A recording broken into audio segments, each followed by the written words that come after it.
వచ్చింది కాంగ్రెస్ పార్టీ రేవంత్ రెడ్డి గారు. ప్రకాశం జిల్లా అద్దంకిలో దళిత హక్కుల పరిరక్షణ సమితి అధ్యక్షుడు నీలం నాగేంద్రరావు కూటమి ప్రభుత్వంపై విమర్శలు గుప్పించారు. ఎన్నికల సమయంలో ఇచ్చిన హామీల ప్రకారం 50 ఏళ్లు నిండిన ఎస్సీ ఎస్టీలకు పెన్షన్లు అమలు చేయలేదంటూ ఆరోపించారు.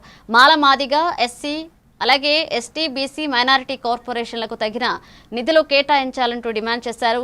సంక్షేమ పథకాల అమలు అలాగే రుణాల పంపిణీలో ప్రభుత్వం విఫలమైందన్నారు.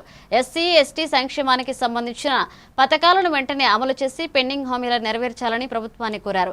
ఈ కార్యక్రమంలో పలువురు దళిత సంఘాల నాయకులు పాల్గొన్నారు. బీజేపీతో కలిపి చంద్రబాబు నాయుడు కూటమి ప్రభుత్వం ఏర్పడి వచ్చే నెల జూన్ 12కు 2 సంవత్సరాలు పూర్తవుతుంది. ఈరోజు తెలుగుదేశం పార్టీ మహానాడు ఉత్సవాల్ని కూటమి ప్రభుత్వం మేనిఫెస్టోలో చెప్పింది, హామీ ఇచ్చింది.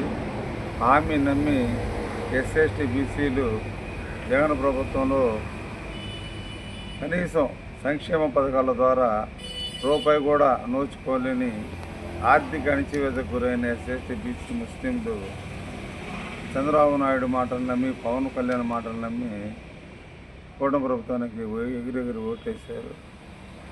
కానీ 2 సంవత్సరాలు అధికారంలోకి వచ్చిన చంద్రబాబు ప్రభుత్వం పోలవరం ప్రాజెక్టు మీద చూపిస్తున్న ప్రేమ, కేంద్ర ప్రభుత్వం దగ్గరికి వెళ్ళి కోట్ల రూపాయలు తెచ్చుకుంటున్నారు, పోలవరం పూర్తి చేస్తామని. అదేవిధంగా అమరావతి రాజధాని నిర్మాణానికి ప్రపంచ బ్యాంకుల నుంచి, వివిధ కంపెనీల నుంచి, విదేశీ బ్యాంకుల నుంచి లక్షల కోట్ల రూపాయలు తెచ్చి అమరావతి అనే ఒక భ్రమరావతిని నిర్మిస్తున్నారు.